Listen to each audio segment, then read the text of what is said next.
Well, good afternoon, good evening, wherever you are, fashion dolls, and welcome to another episode of Style by Stevie. It is Motivation Monday, May 31st. Tomorrow will be the 1st of June. We're on a new month. Today, our beautiful special guest is a singer and songwriter that I found right here on Instagram, and this is her song, Clarity. Alexis Ray Parker will be joining me today, ladies and gentlemen, and I'm so excited about it. She's going to be here to talk about her project, 2 a.m., so let me go on ahead and share this live and let everyone know that we are on. Welcome to Style by Stevie. But before we can get into our sponsors, uh, let me go ahead and share this before we can get into today's show, Fashion Dolls, so that we can get this interview started. We are going to have some fun. Do y'all hear me? Do y'all hear me? We've got a great show lined up for you guys today. Good afternoon. Let me stand up so you guys can see the dress. Get into it. Yes, come on, sides. Oh my God. Shout outs to our girl Babs at Blue Haze Clothing for tonight's gown. Make sure you guys go and shop Blue Haze Clothing. Also, go and check out our beautiful special guest is here with us today. Ladies and gentlemen, the beautiful Alexis Ray Parker. Let's welcome her. Shout outs to Melanie Nella, my bridges for get into it. And go shop Exclusive Beauty. Check out the newest cosmetics line, Lush Mahogany. And also, I'm going to be giving away a vacation. So make sure you guys go and shop with Travel Destiny Worldwide and Passionate Desires. Girl, Miss B. Keenan. And our guest is here, ladies and gentlemen. Welcome to the Dollhouse, beautiful. Hi. It is such a pleasure to meet you. I'm such a fan of your new project, 2 a.m. And I was just playing one of your songs, Clarity. Girl, when I tell you that song, that song does something to my spirit.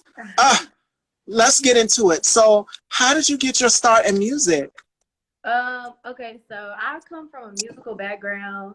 My grandfather, he's a singer and he sings in the church now, but he used to be in a band. He plays a lot of different instruments, things like that. My mom can also sing and she's a poet as well. I have cousins on my dad's side. My dad's from Philadelphia, so all my relatives on my dad's side are into music. My cousins, they're rappers, so that's kind of where I incorporate both sides. Like the R&B soulful side is from my mom's side, and then my hip hop side is definitely my dad. Okay. So, who's some of your inspiration in the music world? My number one influence as far as like the type of music that I love and what I like to do is Lauryn Hill. She's my number one influence. And then, of course, Michael Jackson. Love Michael Jackson. From a business aspect, I would say Beyonce. I love Beyonce. So.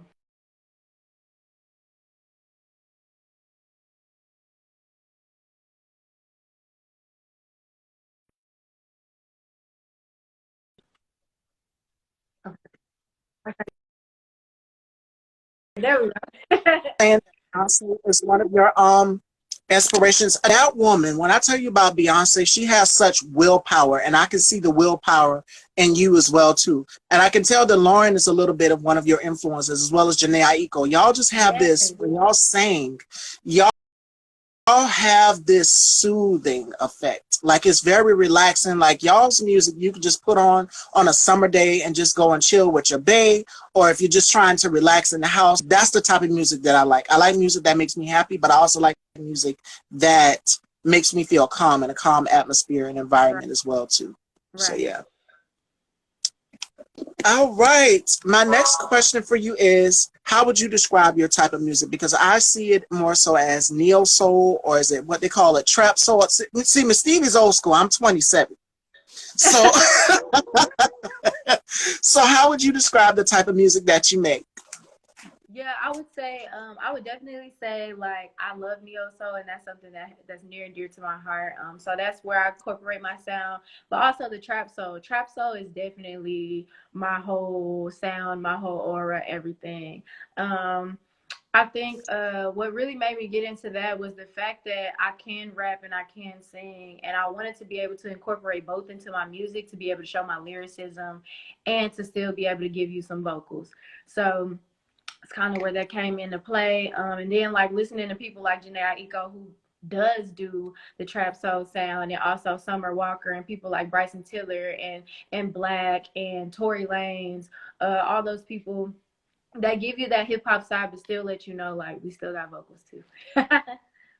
Yes, and also Ari Lennox. Ari Lennox, I can see a little bit of Yeah. Ari in yours as well too. Like just the perfect blend of neo soul music, and you have that, honey.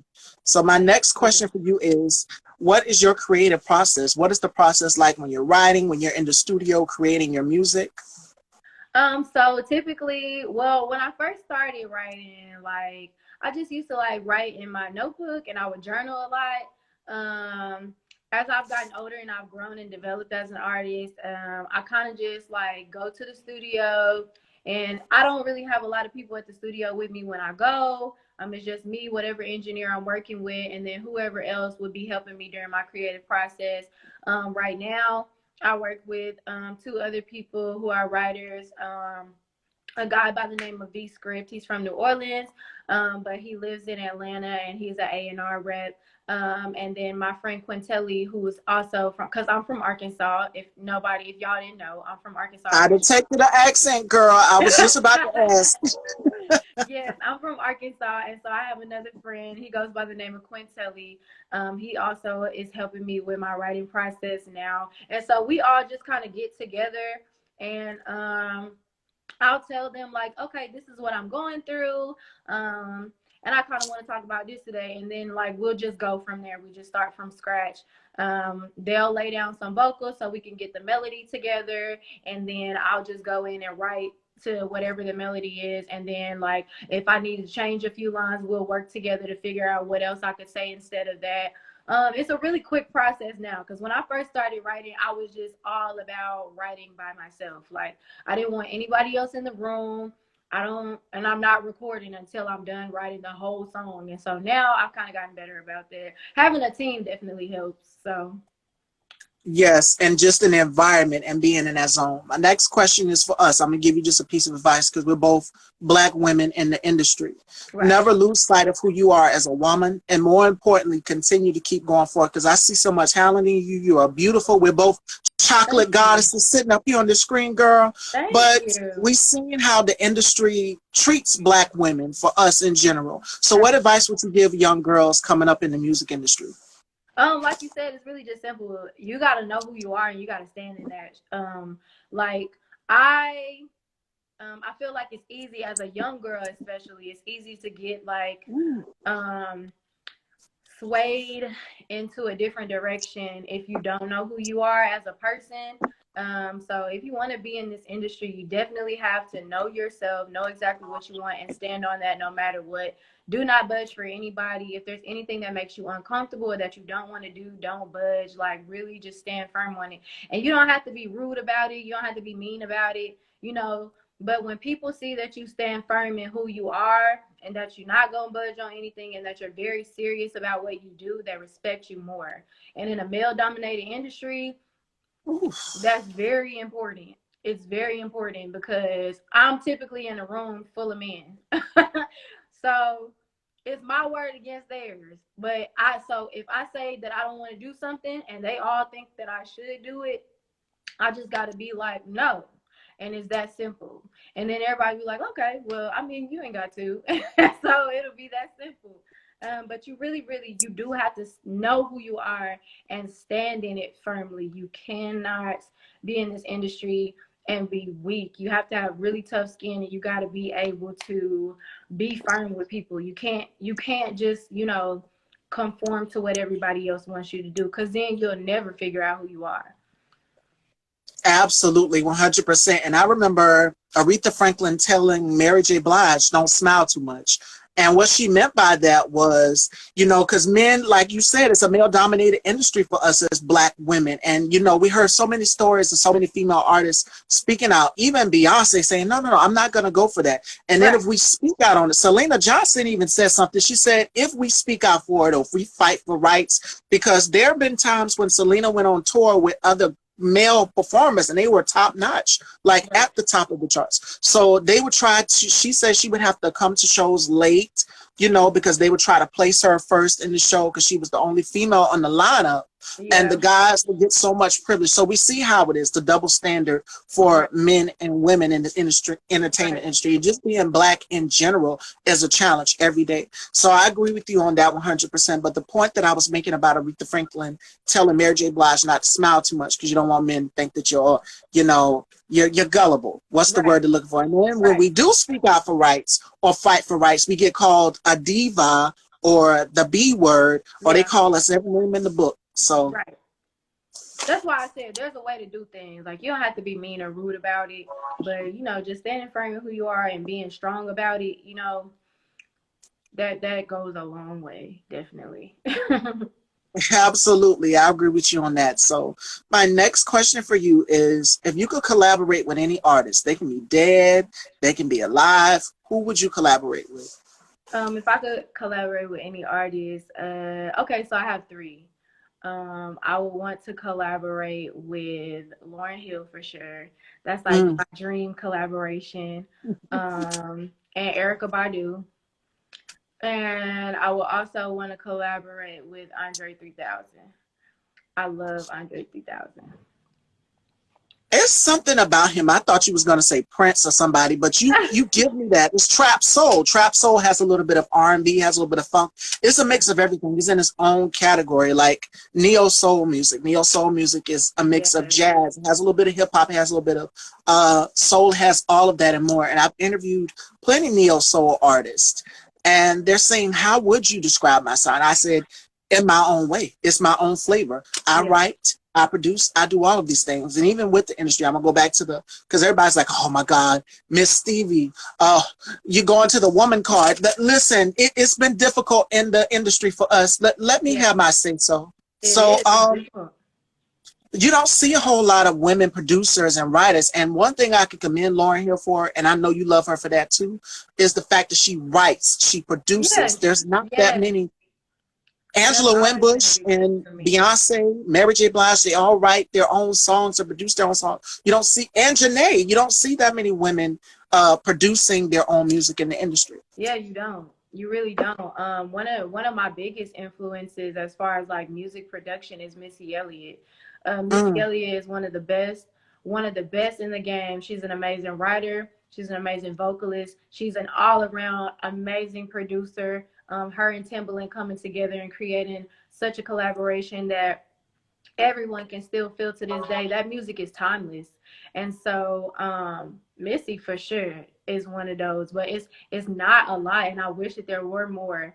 There are a lot of women producers out here, but a lot of them go nameless because, like I said, this is a male dominated industry and it's really dog eat dog. It's a dog eat dog world. So if you're a woman in the industry, you really gotta go like 10 times as hard to get that same type of respect, and to get people to notice you. So for real, it's kind of crazy. Uh, I hate Again, that it's being like that, but that's just the world. That's just the world. So James Brown said it best, girl. It's a man's world. We're just women living in it. But thank God for hip hop because we've got women like the Cardis, the right, Nickies, the Megs, right, the City Girls, the ones that are on top out right now doing their right, thing and representing for us as right, women in the industry from right, both ends of the spectrum.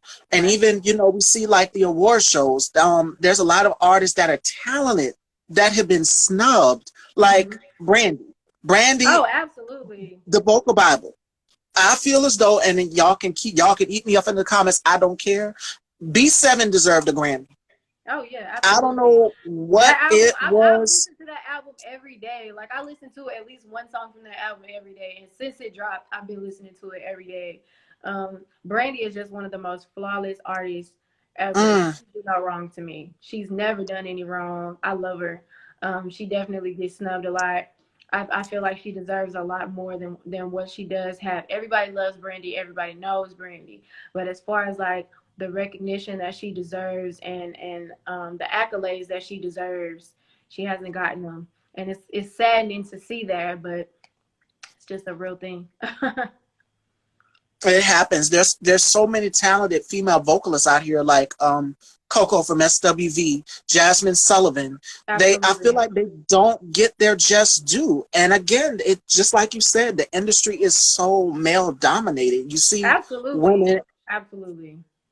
having to fight to prove their place. And I thank God for Lil Kim. Lil Kim and Queen Latifah and the MC Lights and the all of these female artists out here, like a Beyonce and Jasmine and like you mentioned, Erica, all of these ones out here that are writing and producing their own music and they're saying, okay, even Faith Evans, I feel like she didn't get her just due. Yeah. You have to that I'm thankful for those women because they kicked open those doors. Mary J. Blige is like Mm, me, she's just a queen. She's such a queen to me. I always tell people, because a lot of people don't feel like Mary J. Blige is just the best vocalist in the world. But the one thing that Mary J. Blige has always been able to do is connect with people. There's a reason why she's been the most relevant R&B artist in the game for over 20 years now. If you say Mary J. Blige anywhere, everyone knows exactly who she is. You can name at least one song by her. There's a reason for that. She came in swinging, and it's important for every artist to really look at that. Watch how a woman molds herself and holds her own in the industry. oh yeah. Because Mary J. Blige is one of those people. Beyonce is one of those long-standing people in the industry. I wish Faith Evans' career would be as big as it was in the 90s because she deserves that. Brandy Yes. deserves that. Monica deserves that. Um, and it's just it's unfortunate because women, it's kind of like when women fall off in the industry, they kind of fall hard. And it's hard to get back up after you fall. Men, they can kind of come back at any given time, and people still give them that love and respect. Of course, it may be like, oh, it's not the same as it used to be, but they still are welcome with open. Right. It's a little harder for women to do that. Even when it comes to changing your sound. And the one that I know for doing that was K Michelle. She tried that, and then the audience just kind of like, huh, where are you going with this? We know you for Can't Raise a Man, but now Right, you're going into country music. right, And we know how racist the industry is, the yeah, country music side of it, before black female artists. Like for right, them to have the first black anything in the country music world. I was watching the television, I think it was Love and Hip Hop, and I think she was Hollywood. And she was on there, one of the ARs, or was it the PR, public assistant PA, whoever, mm-hmm. told her, you got two strikes against you. Right, You're black and you're a woman. So right, you going into country music is going to kind of ruffle your fans because we know you for Can't Raise a Man and VSOP. Even with Keisha exactly, Cole, I feel it's like she, she doesn't give herself enough credit. She's just like, should I retire? I'm just like, girl, why would you do that? Even Tiana Taylor wanted to retire from the music industry. And I'm like, right, y'all have so much to give. Y'all are not there yet to retire. And I can tell you who exactly, can retire, Patti LaBelle. yeah, That's who can retire. yeah. Y'all have a long way to go. Y'all are beautiful. Y'all are young. Y'all are talented.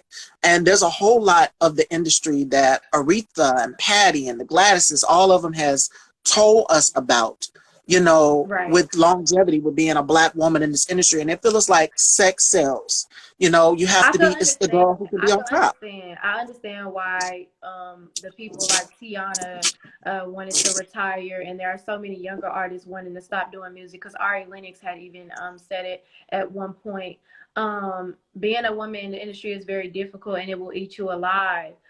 Being in the industry in general will eat you alive because when you give people something that they love and then you decide, okay, well, I want to grow as an artist and I want to change and I want to do something different, Yes. and your fan base is used to one thing, it will discourage you. And you kind of have to tell yourself, okay, well, I'm going to do it anyway. If it doesn't work, it just doesn't work. But I'm going to do it regardless because this is just what I want to do. And then if it don't work, I'll figure out something else until it does click again. But it's important. It's important for you to want to make sure your fans, Oh, you're yeah. giving your fans what they want, but it's also important for you as an artist to do what you want to do because when you're passionate about it, it makes a difference. People can tell when you're not passionate about what you're doing, when you're not passionate about the sound, when you don't feel it anymore. People can feel that and people can tell that. And you have to, I fall in and out of love with music all the time. You kind of have to, so that you regain that and that motivation behind it. You have to fall out of love with it. I've threatened to stop doing music at least 3 or 4 times, and every time I did it, it's like when it's your calling, you can't escape it anyway. So what you have to do is try something different. Just try something different. If it don't work, you can go back to what you was doing before. But I would just say just keep trying something until it click and you really, really feel it, because you have to stay passionate no matter what. Um, that's really just my whole take on that. Agree 100%. And even when it comes to that transition period of when you're doing the next album, it gets a little scary for Yeah. artists out here. They're just like, okay, what direction or what sound are you going to go in? And I can use, because you mentioned Michael Jackson in the beginning. Mm-hmm. Michael Jackson gave us Off the Wall, then he gave us Thriller. And it's just like, okay, what do you want your sound? But it was still all in the same category of music Right. that made us, and it won him so many accolades, so many awards. Even Right. Prince kind of shook the table. Right. And said things that people didn't really want to say. You know, there's so many artists out here that are just shaking the table and speaking out on injustice and so many things. And then you never really hear from them again. Right. Like, but with Prince made sure, hey, I'm here, I'm in this room, I'm relevant, I'm producing. He started his own entertainment company as well, too, with his artists. Shaka Khan was on that label as well, too. Right. And one woman that I can give so much credit for speaking, and I feel like she did not get her just due, would have to be Nina Simone. Nina Simone spoke out about injustice. She spoke out about the rights for us as Black women. Yes. And then she said, okay, y'all not about to label me, because for us as Black women, you know, Alexis, girl, they label us as the angry Black woman. They label us as difficult or aggressive to work with. And we know there's colorism in the industry. Y'all look at our skin tone. So you already know what they're going to label dark-skinned Black women as. They're going to label us as aggressive or difficult. Even Coco from SWV had her challenges with colorism, and she's never really spoke about it. There's so many artists out here who spoke about, you know, challenges that they face as women in the industry. And it's very difficult. Men face challenges too. Go ahead, I'm sorry. Colorism is big in the industry. Colorism is very, very big in the industry for sure.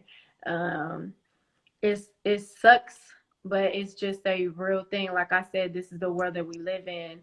You got to figure out how to maneuver around it. But in the industry, especially when you are a dark-skinned woman, for sure, you don't get as many opportunities as you would if you were a lighter complected woman, which is the stupidest thing ever. But it's difficult, and that can be discouraging as well. People telling you that you need to look a certain way, or you need to be a certain way, or whatever. I had somebody tell me that my music would not work because I am a dark-skinned Black girl who is doing R&B, and that is expected of me because it's typical, and that I should try something different. And I could have let that discourage me, but I was just like, he don't know what the hell he talking about anyway. So, I mean, if it's going to work, it's going to work. If it doesn't, oh, fucking well, I'm going to figure it out anyway. Excuse my language, but I'm going to figure it out. And so, it's rough. It is. And it's easy to get discouraged when you a Black woman who is a darker complexion in this industry. Because like, even me being as talented as I am, I've had people try to veer me into going the sex route, like talking more about sex, and that's just not who I am. You know, everybody has sex, we all do it. You know, that's all good, but I don't have to, you know, be raunchy about it in my music or anything like that. I never have been, and I stand firm on that. I'm not going to do that. My parents listen to my music, and I value them a lot. And there's just certain things I don't want them hearing me say in my music. You know what I'm saying? That sells, but that ain't me. And that's a lot of women in the industry get that kind of flack too, because if you're not selling sex, that don't even really have nothing to do with complexion either. That's just being a woman in general. They want women to sell sex, period. And if you're not selling sex, okay, then what is it about you that we need then? What is it about you that's going to make people like you if you're not giving us sex, if you're not giving us sexy, you know what I'm saying? Luckily, I've been able to be around people who have my best interests at heart. My team is amazing. all the people that I've gotten the opportunity to work with on a personal level, they all have my best interest at heart, and they see my vision and they know what I'm trying to do. But it's a lot of people that don't see it that way, and I've had people try to change me and make me be something that I'm not, and that's just not, that'll never work for me. Don't do it. Don't do it. You're perfect. And I agree with you 100%. We leave the sex to Kim and the city girls and Cardi and Meg, even though they're saying the things that we as women, we want to say. It's not like that for us all the time. Right. And what people have to realize is that you can be sexy without having to take off your clothes. Look like the dress I'm wearing today. I don't want to seem like a hypocrite. Yes, I'm wearing that dress. Y'all know.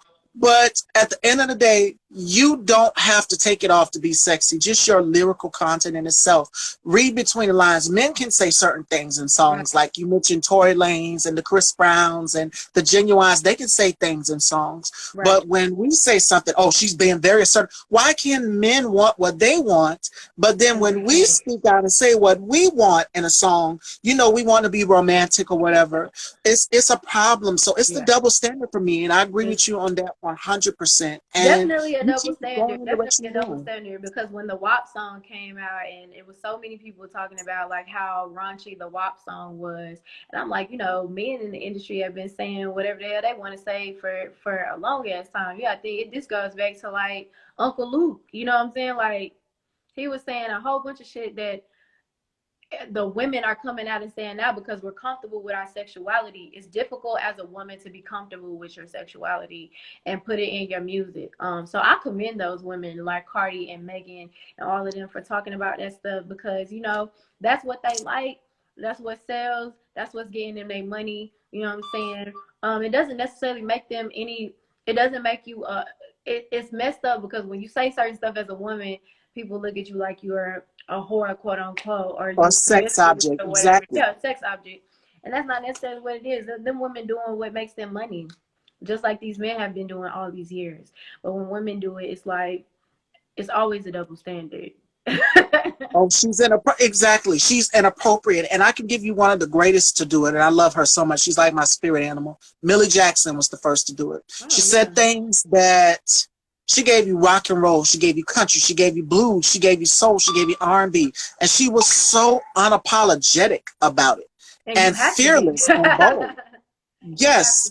And then later on came Kim and the Foxies and the Brats and all these other rap female. We're talking about rap because you're in this, you would fall in this category as well too. You're a mix of everything. And I know a lot of artists hate to be categorized, but let just artists be themselves. Let them have their creativity, and their creativity show for itself. And I know you hate that to be put into a category of, oh well, she's R&B, she's pop. That's just like K. Michelle, Keisha Cole, and Mary J. Blige. Yeah. They know for singing one thing. And fellas, before y'all get in my DMs or Alexis DMs, I'm letting you know right now, we ain't man bashing on the show, but we speaking from our experience as Black women in the industry. No, never man bashing, never man bashing. It's just experience. It's real life. And these are important things to talk about, because there are people who pay attention to what I'm doing. I've had little girls tell me that they can't wait to be where I'm at when they get older, and they want to be a singer and all of that stuff. And I love that they have those dreams and aspirations. And I wish that I was able to prepare them for for how difficult this is, because it is not an easy thing at all. There are some, I've been told by some, I've worked with some other artists who are writers, and I've been told by some people that they weren't allowed in certain places because of their skin complexion, or because of who they are, or if they didn't want to write about sex, then the deal fell through or whatever. I've talked to people about stuff like that. It happens all the time. It really is. It's really, really hard. To be a woman in the industry, like, just to sum it, it's hard to be a woman in general, especially a Black woman in the world, period. Everything seems like it's male dominated wherever you go, and there's always going to be a double standard. You just have to be able to maneuver around that shit and know that, you know, whatever God has for you is for you, and can't nobody take it from you, regardless of whatever they try to do to you to take it from you. Nobody can take it from you, so you just got to figure out a way to make it happen. Absolutely. Charlotte is agreeing. Y'all have any questions? Y'all feel free to ask Alexis. We're going to talk a little bit now about her project 2 a.m. Homicide, 2 a.m., and Clarity are my three favorite singles thus far, girl. Clarity is on repeat. What was the process like recording your new project 2 a.m.? Tell us a little bit about it. Okay, so with recording that whole, so those are all those songs were songs that I had written over the course of 2 years. I was in a situationship. That's what I'm gonna call it, because it wasn't a relationship. We weren't together, um, but it felt like at times that we were, or it was becoming too much. Um, and at a point, I felt like I was falling in love with somebody who was not in the same space as me, but I continued to be manipulated, and I will say I allowed that for myself. Um, and it's difficult to detach from a person that you really really care about, especially when you spend a lot of time with them. But all those songs were written over the course of 2 years. Every situation that I went through, whatever we went through together, all those songs are about that particular situation. And so my whole process was, it would start out as me journaling, because like I said, I journal a lot and I just write down whatever I'm feeling, and then I just figure out a way to make it rhyme. So I'm like, okay, well, I can take this journal entry and turn it into a song and see what happens from it. I've gotten phone calls and text messages from him and other people about some of the stuff that's been put in the songs. Oh, But I mean, that's just the risk that you take being an artist. It's therapy for me as well. So I really don't care like how they feel about it. At the end of the day, it's what I want to do. And luckily I was able to connect with people. There's a lot of people who love those songs. Even my guy friends, like my guy friends be screaming my songs louder than my girlfriends do. So that's a big thing for me. and that's what it is. I mean, singers find so many things to sing about it, even when it comes to singing about love. And it's just like, whew. Even when Mary gave us the My Life album, Yes. people expect Mary to be sad. Mary, that's the they just like when she gives us her best work when she's sad, and I'm Yeah. just like in my mind saying, I know this must be draining for the artist to have to keep pouring themselves out into each and every one of these tracks. And I can give you another example. Janet Jackson, she said when she recorded the Velvet Rope album, she went like into a depression. Hmm. And some of the songs she said, I just can't today. One of them talk about domestic violence, and the name of that song is What About. Yeah, So she said when she I did that watched her song, perform that yeah. song live. And I watched her cry on stage performing that song. I remember I was like third row in center at the show, and I remember the feeling that I felt Ooh. watching her perform that song on stage. And I was just like, I had never heard it. I had never heard it before until I saw that show. And then when I heard it, it made me go listen to that particular song. And I was just like, oh my God, there's so much pain behind this. And I could see why she was in that moment on stage, because having to perform that in front of all these people, like when you on stage, sometimes you forget that it's a bunch of people around you watching you. And when you're reliving those moments, because people don't realize when you sing those songs again, you reliving those moments in your head, and you are thinking about everything that you went through. And so watching her break down in that moment, I'm like, she didn't see nobody else in the room when she was performing that. That was all like her and that emotion. And that's something that's very, very real and raw. And that's what I appreciate about so many artists nowadays, for sure. Like the artistry is very real and honest and open. Nobody leaves anything on the table. Everything is out in the open. And I love that so much about music now, because of course we love all the feel good music from back in the day and stuff like Oh that. Even yeah. dating back to the blues, like the blues gave you real emotions and real feelings. Even country music gives you those real emotions, real feelings behind whatever you're going through. There's something you can connect with.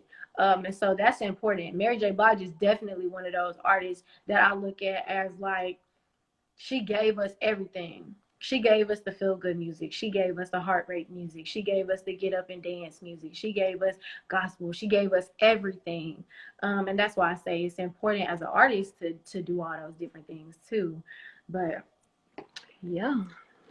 They pour their heart and their soul into it. And I can tell you, like, the performance, like the Fantasias, Yes. the Jill Scotts, Yes. they give you their all. They perform, and I can go way back when to the Etta James and the Nina Simones and the Sarah Yes. Vaughan's and the Billie Holidays and Yes. the Billie Holiday story. Y'all seen, it goes back to what Alexis was saying in the beginning of our interview, which is how hard it is for being Black women in the industry. If you check out that Billie Holiday, I think it's The People versus Billie Holiday, Yes. y'all go and check that out on Netflix. Even Tina Turner's documentary will tell you how hard it is for Black women in the music industry. And I know that must be draining for a lot of artists to go out here and have to pour themselves into each and every one of their projects. And I'm just like, even when you listen to the song, as a listener, as a fan of the music, you're just like, wow, the song is so powerful. It hits close to home for you because you've experienced a similar Yes. situation. And Luckily I'm for pretty sure you me, had that. I'm very comfortable speaking on, anything that I wrote about, anything that I wrote a song about, I'm very comfortable speaking about it. So any questions that anybody has about any of the music, I'm fine answering those questions because I've let go of those feelings. Once I write about it, I've let it go. Um, but I could understand, it being difficult for some people to speak on those songs and people requesting certain stuff. There are certain songs for a while. There were certain songs that I would not sing when I went to perform, even though people was asking for them. It'd just be like, no, because I was in a horrible space when I wrote that song. And I don't want to go out there and break down trying to sing this song on stage because I remember when I wrote it and when I was recording it, I was crying in the studio recording it. I was crying when I wrote it, and I don't want to do that. But vulnerability is so important, just to be able to connect with people in general. So that's something that I'm comfortable with now. It took me a minute to get there, but I'm comfortable with it now. I understand though, because like with Tina Turner, watching that documentary and watching those people repeatedly over and over and over like 5 decades ask her about the same situation and the same marriage to the same man. It's overwhelming because she had so many accolades, but what people always want to focus on is her marriage to Ike Turner, which was very brief compared to her entire career. Her Yes. career was way longer than her marriage was. But I understand why she don't want to talk about that. I could Right. understand. That's hard. Toxic is another one of my favorite songs of yours today. I don't know what it is about that song, but it starts off like the dialogue, the conversation of you and the guy that's on the track as well too. Just that alone, I know you must have Mm-hmm. put a lot into this entire project. So if you guys have not checked out 2 a.m., y'all need to go and check out 2 a.m. The single is beautiful. The rest of her music is beautiful. We're talking about just the challenges that we as Black women face in the industry. If y'all have any questions for Alexis, and shout outs to the designer of the dress that I'm wearing. Blue Haze Clothing, y'all go and shop for my ladies because I know we're looking for a Yes. hot girl summer. They got Yes. everything you need, ladies. The summer is coming, and you definitely want to turn the fellas' heads. And this gown that I'm wearing Yes. tonight with all this leg inside out, that's a head turner. So y'all go shop Blue Haze Clothing. Tell them Miss Stevie sent you.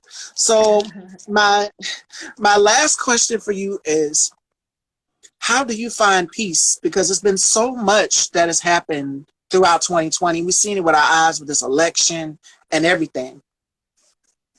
So, uh, I am I'm a very emotional person. I cry about everything, like any little thing that bothers me. I am super super emotional about it. A lot of people think that that is so surprising when they hear that, because some people when they meet me they be like, you just don't seem like you would just be so emotional like that. I'm an extremely emotional person. um so the way that I find peace is sometimes I actually have to detach from worldly things. So I'll go weeks without even listening to music at all. Like I won't listen to anything. I just try to center myself, focus on myself, get talk to God. I have my talks with God. Um, I talk to my therapist. Me and my family, we actually have very open dialogue with each other. I have a very supportive family. We talk to each other about everything. My friends, um, my support system is really the way that I keep myself at peace a lot of the time, because I deal with bipolar disorder. I was diagnosed in 2019. Wow. And so at times it gets hard. There are times when I do spaz out, and there are times when I'm about to spaz out, and somebody will be my accountability partner and be like, okay, let's just have a moment here, calm down. I've gotten better about it, I will say. It's difficult though. It's really hard. And like I said, especially with the industry that I'm in, I knew it would be a risk. I knew it would be a little harder for my mental health being in this industry, because it's so easy to get discouraged. Sometimes you feel like, is this really what I'm supposed to be doing? I can't tell you how many times I've asked God if this is what I'm supposed to be doing. And I'm like, no, I'm finna quit. And then I quit and I end up coming right back to it. And so music and my support system and staying motivated is how I keep my peace in a world that's so troubled. There's so much stuff that's going on, so much stuff that's going on. Sometimes you really do have to detach from everything and center yourself and focus on what's going on with inside yourself, the internal. That's like the most important thing to keep peace, because like I said, my support system keeps me at peace as well, but it also falls on me to make sure that I'm in a good mental state, and that I'm able to take care of myself, and that I'm able to treat myself well and treat other people well. Me being a good person, and having a good heart, I never want that to change. And so I make my peace a priority. Like, it has to be. It has to be. Absolutely. And mental health is something that we don't talk a lot about in the Black community. We've been told for years, just go and talk to God. Yes, it's good to talk to God, but faith without work is dead. That's Absolutely. why God put therapists here, for a reason, for us to talk to vent to. You can't always depend on just sit, because a lot of people internalize things. Yes. And you have to find that outlet that works for you to vent, to talk about it. Right. Your outlet, I'm pretty sure for you, is your music. Mm-hmm. And my outlet for me is fashion and talking to people. Right. Making people feel good, knowing that I went home, knowing that I did something well. Right. And I heard Tiara Marie say this on Love and Hip Hop. I think it was Miami. Oh, no, Hollywood. She said, because she was talking to Monique, she said, it's okay to not be okay. Mm-hmm. It's okay to not be okay. And that's what we in the Black community have to realize. We've been taught for years. We face so many challenges. We've been taught to be strong. And I will say, it is important to be strong and to stand firm in yourself and to know who you are, like I was saying before. That is important, because you don't want to get walked all over. You don't want people to think it's okay to treat you any kind of way. As Black people, I get where the trauma comes from, because it stems from, before you and I were born, before our parents were born, before their parents were born. It goes back to just being treated so badly. And at some point, people was just like, okay, well, we got to suck it up and we just have to be strong. And children were taught that you have to face life that way as well. My mom, I remember having a conversation with my mom, because I attempted suicide in 2018. I attempted suicide, and I remember I was sent to a psych hospital, and I was talking to my mom. She came and visited me every day that I was there, and I talked to my therapist, and there were some things that I told her, and she was like, I feel like if you told your mom this, y'all could have some more open dialogue about why you feel like you have to be so strong all the time. And I told my mom, I was like, well, I never came to you about these things because I never saw you cry when I was growing up. I never saw you cry about anything unless somebody passed away or something really, really, really bad happened. I never saw my mom get emotional about anything. And she apologized to me.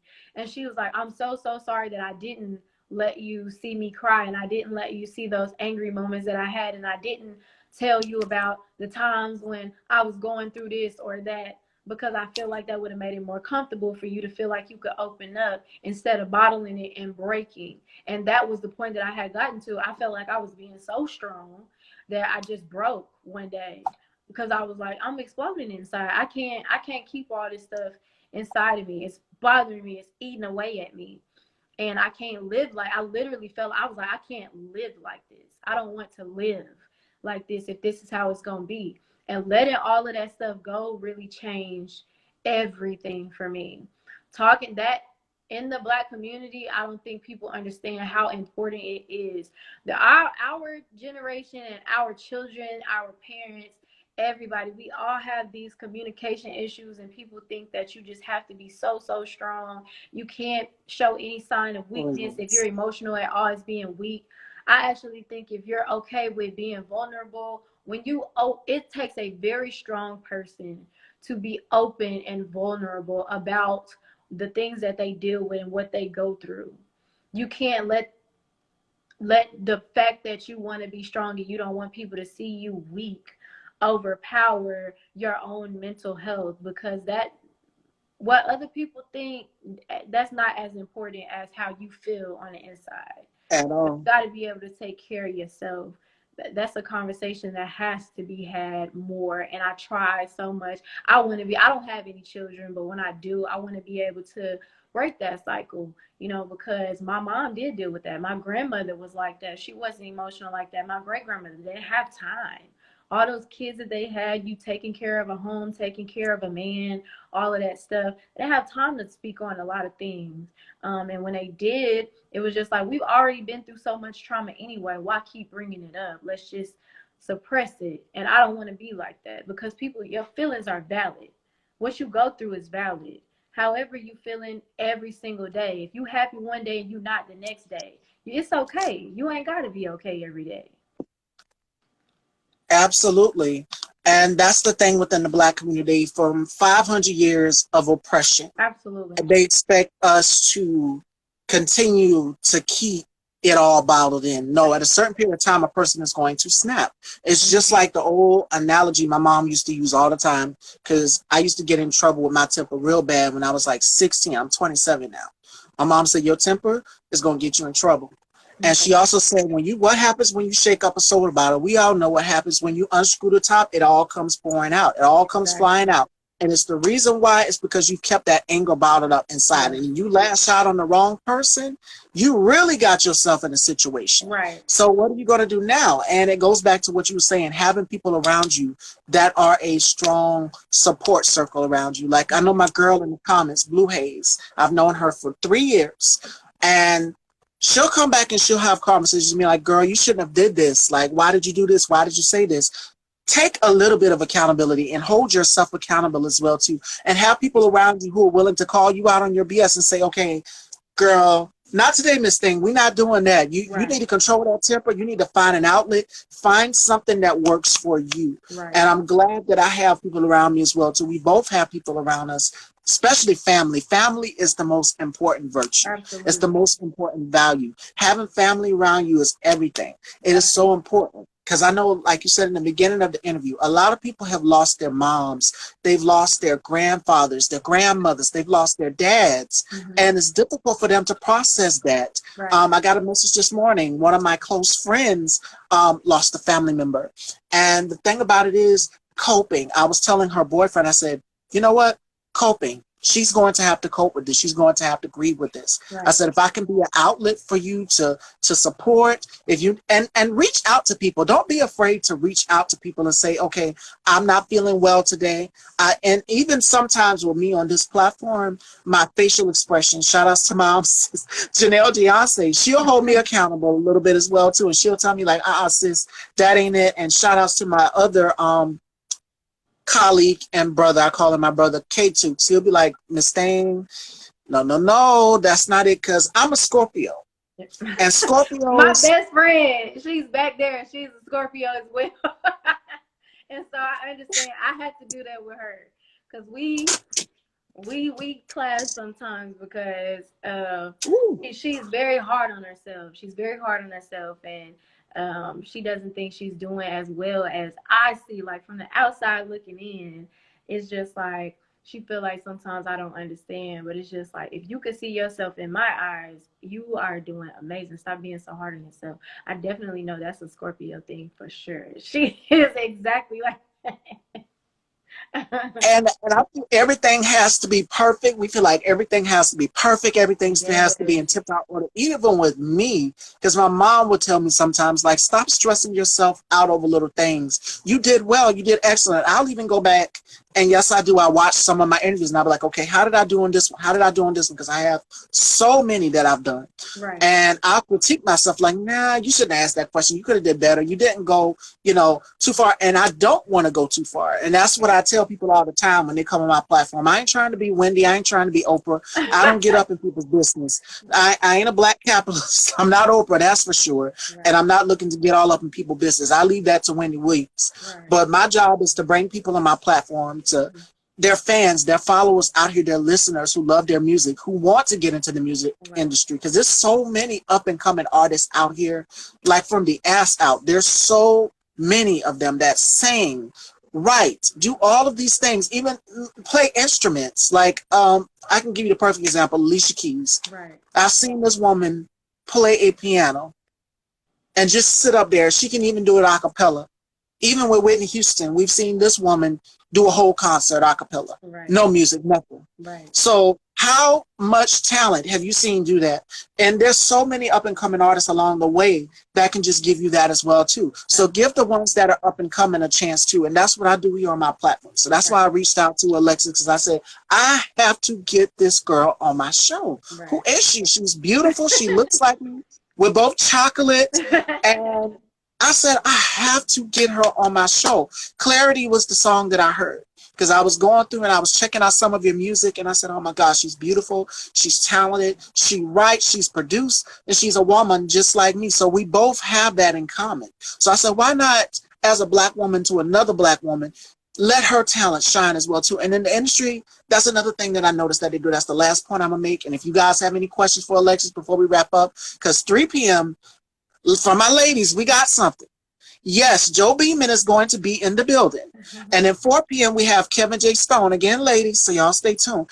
But I noticed that the industry pits women against each other. And we've seen it with the whole Cardi and Nicki feud and the Mary and the, Mary and the, like, Mary and Keisha or Mary and K. Michelle. And I've seen a video of K. Michelle giving Mary her flowers. That's how it should be. But the industry pits women against each other. That is so important to me.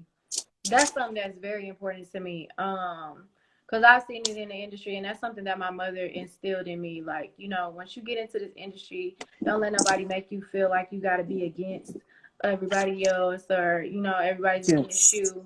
There are so many girls from my hometown or from my home state that I absolutely adore. Anytime I get a chance to showcase their talent or tell anybody about them or send somebody their music, I'm always doing it. I'm always cheering them on, always reposting their stuff, commenting on it, because it's a collaborative effort. And like, I don't know how many times I got to reiterate this. It's difficult being a woman in this industry, and so it's important for us to all stand together. We have to be on one accord. Even if I were to have a personal issue with a woman, if you're also an artist, it's easy for me to separate the two.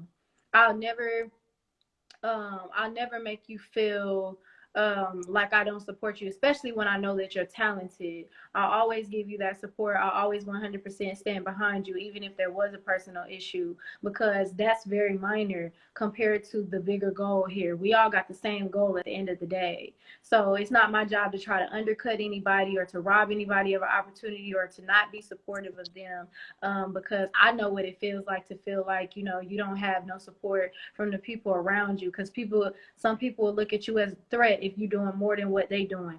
I don't see it that way. You know what I'm saying? I know it's a lot. I know there's so much that I'm doing. I'm doing so much more than a lot of artists from where I'm from, but I don't let that, I don't undermine what they doing, you know what I'm saying? Because there are people who I'm doing more than, but there are people that I also think are more talented than me, and they deserve the platform that I have. And so if I'm able to help them in any type of way, if I'm able to support them, if I can get them on the show that I'm on, that's what I'm trying to do. Because it's all about, like I said, we all got the same goal. It's no reason for me to be against somebody else. Especially when I know that you're just as talented as I am, if not more. You know, there's Oh, no yeah. reason for that.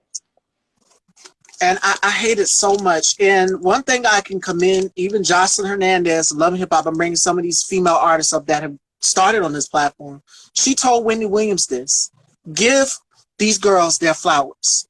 And that's in the industry because, again, the industry is so male dominated. And what they do is they pit us against each other. You know, Nikki versus Kim, or Queen It's really Latifah Nikki versus versus, everybody. That's what they try to make yeah. it.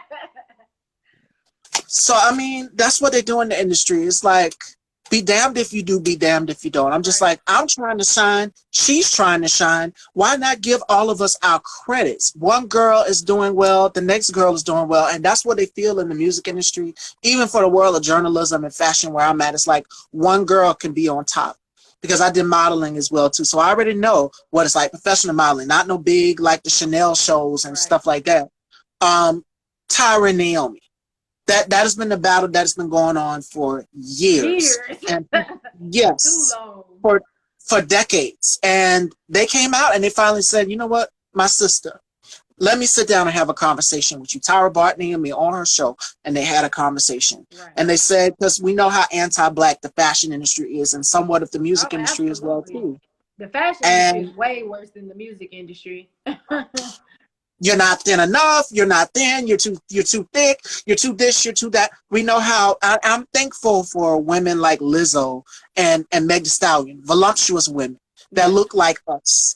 And Absolutely. more importantly, that are saying, okay, we're breaking down these barriers of what beauty is supposed to look like. F your beauty standards. More Right. importantly, we're black, we're beautiful, and we're going to continue to give it to you the way we feel fit. And more importantly, we're going to win our Grammys. So give Right. us our flowers. Right. Absolutely. I'm here for that. All right, ladies and gentlemen, do we have any last questions for Alexis? Talking to her is like talking to a girlfriend or a sister. It's always good to talk to another woman about just being a black woman in general, because we've seen so much this year, and I can give y'all several instances of what we've seen black women face. Breonna Taylor, we hadn't yet got justice. Ma'Khia Bryant, the list goes on and on. Right. So it's just like, being a black woman in this country in general is very, very difficult. And I've been talking about that all week long. So I said, you know what? Let me invite the sister on my platform and we can talk about it, because she has her challenges in the music industry. I have my challenges in the journalism world. And I've had people refuse to do interviews with me. Most of them were cishet men. Right. And it's just like, okay, they'll ask, because I know men have given you this too. They'll ask, well, what you going to do for me? Y'all, like, if you're referring to us sleeping with you, yeah, hell no. I've had that question posed a couple of times, and I ain't with that. I don't care who you are either. No. No, we not about to do that either. It's about business, or we not gonna do business at all. Right. And it's just like, they try to make it challenging for you. Like, just give us the money, give us the record deal, give us what we need. We're here to make business for us to provide a life for our family. You're doing the same too. But no, we're not gonna sleep with you just to get a position. And I had a conversation with a neo soul artist by the name of Cherokee. And she said she really didn't have that concern growing up, in the industry as a woman, as a neo soul singer. She said she really didn't have that because, she said, I played around as one of the boys because she's so much of a tomboy. Yeah.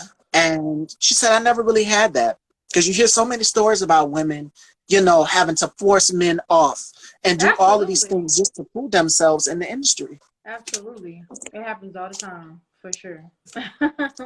So again, we thankful for the Kims, the Nickis, the Cardis, the Megs, all of these, the Queen Latifahs, the Marys, the Jills, the Patti LaBelles, the Aretha Franklin, the Whitneys. We're thankful for all of these female artists out here that have made a way for us as black women in the industry.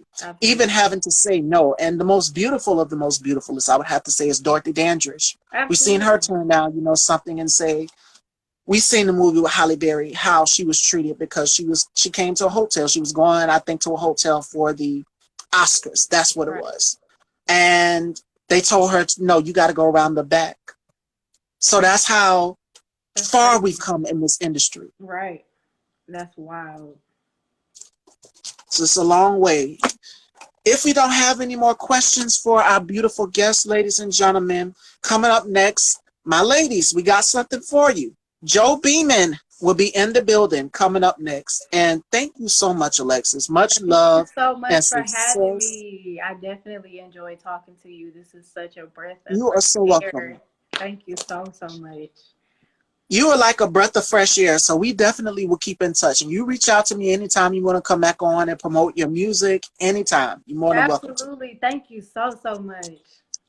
You are so welcome. Ladies and gentlemen, Alexis Ray Parker. Y'all, please go and follow her. Check out her project 2 a.m. Check out my favorites, Homicide, 2 a.m., and Clarity. Those are three of my favorites. So y'all go and check them out, stream them on all platforms all over.